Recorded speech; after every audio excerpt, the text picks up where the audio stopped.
প্রয়াত ওর প্রাক্তন অভিনেতা রজনী চ্যাটার্জির মৃত্যুর অবসান জানো?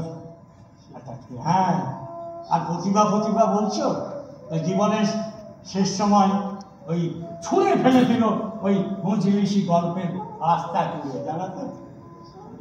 এই হচ্ছে ব্যাপার। না না, এই কথাগুলো ছাড়ো, এবার একটু অন্য প্রসঙ্গে আসা যায়। ওই যে আমি গ্রুপ থিয়েটারে অনেক পয়সা টানাটানি হলো, তখন আমি সেই যাত্রা দলে জয়েন করলাম, মনে আছে? সেই রাবণ পালায় কোন কোন কোন গ্রামে করতে গেছিলাম, মনে আছে তোমাকে? হ্যাঁ হ্যাঁ, সেই তো বর্ধমানের একটা গ্রাম। হ্যাঁ হ্যাঁ, ওই রাবণের সেই অমবাণী কি শক্তি শক্তি ভরের মন কাপে ত্রিভুবন। আমার নিয়ম, আমার শাসন না মানিয়া কেউ যদি চাই নিজ যুক্তি করিতে গহন বা প্রতিষ্ঠিতে নিজ অধিকার, দশানন খুবই মেনে তারে। আর অপমান করিয়েছে আদরের ভগ্নী মোর, হোক সেই নররূপী রাম বা সাক্ষাৎ শয়তান, রাবণের কোদানল ডোব দিবে তাহারে। শেষবারের মতো বলি, দায় যদি থাকা তব জাতি কুল জননীর প্রতি, সম্মত হইবে তুমি আমার প্রস্তাবে, নইলে তার জমি থাকবে না, তার মাতৃভূমিটা থাকবে না। সেসব কি সব মজার দিন ছিল বাবা। মনে আছে গ্রামের দিকে ছেলেগুলো কিছু বদমাইশ ছেলে ছিল, খুব খুব বদমাইশ। তারা আপনাকে বললো অনেক কথা হয়েছে, অনেক গল্পকানি শুনেছি, এবারে আপনার গান শুনতে চাই। বলেছিল আপনি কি জ্বালাতন করেছিল, ভাষাতে ফেলেছিল। নাটক করি তো গান কি একটু এক দু লাইন করতে পারি, কিন্তু ওইরকম ভাবে আমি কি গায়কদের মতো পারফর্ম করতে পারি নাকি? আপনি তো ভালোই। না না, দাও ওই কোন গানটা ছিল একটু বলো।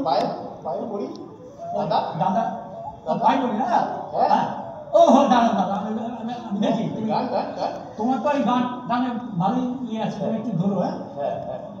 হ্যাঁ, দাদা পায়ে পড়ি রে, মেলা থেকে বউ এনে দে, দাদা পায়ে পড়ি রে, মেলা থেকে বউ এনে দে, নইলে কলছি দড়ি রে, দাদা ডুবে মরি রে, দাদা পায়ে পড়ি রে, মেলা থেকে বউ এনে দে। তুই দাদা বউকে নিয়ে সুখে করিস ঘর, আর আমি বউ চাইলে কেন আরে মারিস চর। দাদা তুই দাদা বউকে নিয়ে সুখে করিস ঘর, আর আমি বউ চাইলে কেন গালে মারিস চর। দাদা চাস না কি বউকে নিয়ে খেলা করি রে, মেলা থেকে বউ এনে দে, দাদা পায়ে পড়লে। ও বাপরে বাপ, এসব বলে কত ওরা ছেলেগুলো কি নেচেছিল। হ্যাঁ, সেসব বলো। তাই না, আমরা সেই একটা মজার নাটক করেছিলাম, এই যে ওই যে মনোজ মিত্র সাহেব কিছুদিন আগে মারা গেলেন, ওই যে ওর বাঁশাগানের বাগান, তারপর নরকুঞ্জা, ওগুলো নয়, ছোট্ট একটা নাটক ছিল, কি নাম ছিল? চোখে আঙুলদা। আরে তুমি তো সেই চিত্রগুপ্তের পাঠটা করেছিলে, তো কি দাদা চোখের আঙুল দাদা আমার মানুষ, যে আমি ব্লিক করে দিই। চোখে আঙুল দাদা এমন একটা মানুষ ছিল যে নিজের হাতে কিচ্ছু করতে না, শুধু লোককে কাঠি করে বেড়াতো, লোকের ক্রিটিসাইজ করে বেড়াতো। তো ও ভগবানেরও নানা রকম খুব ধরে, সে এটা চিত্রগুপ্ত খুব রেগে গেছে। বলো তোমার ডায়লগ বলে। চোখে আঙুল। হ্যাঁ, আরে চোখে আঙুল দাদা, নিজের শুধু চোয়ালি চালিয়ে যাচ্ছ, উটোটি তো না, আরে লোকের খুদ ধরে বেড়াচ্ছ, এর খুদ তার খুদ।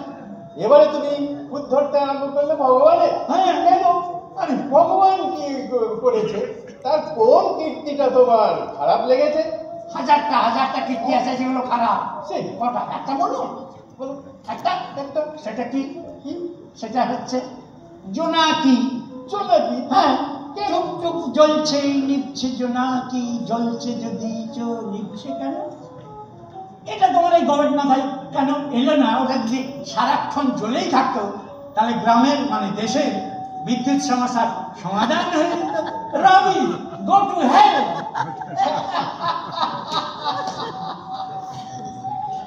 বাবা সেই দিনগুলোর কথা মনে পড়ে।